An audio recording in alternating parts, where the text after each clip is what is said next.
Ce sera une première historique.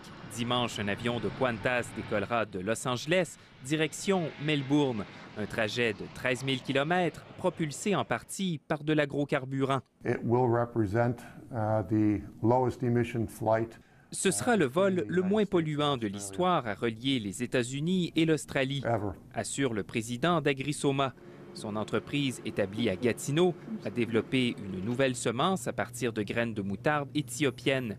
Le Carinata permet de produire de l'agrocarburant et de réduire de 80 les émissions de gaz à effet de serre des avions qui l'utilisent.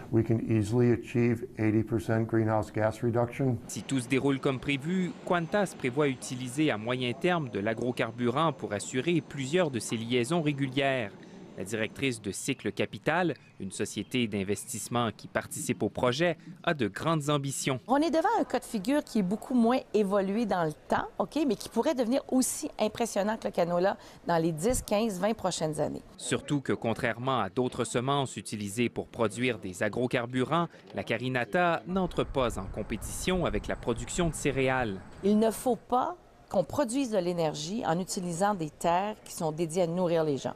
Or, Carinata, parce qu'elle pousse à des moments où rien d'autre pousse, offre cette possibilité-là. Il faut féliciter l'idée. Le ministre québécois de l'Énergie croit même que d'autres industries pourraient bénéficier de cette innovation. Voici ici une réalisation qui est extrêmement concrète. Il faudra voir maintenant s'il est possible d'étendre la technologie à d'autres domaines du transport. Le nombre de passagers aériens devrait doubler d'ici 2030 à l'échelle internationale, alors que les compagnies aériennes se sont engagées à diminuer leurs gaz à effet de serre.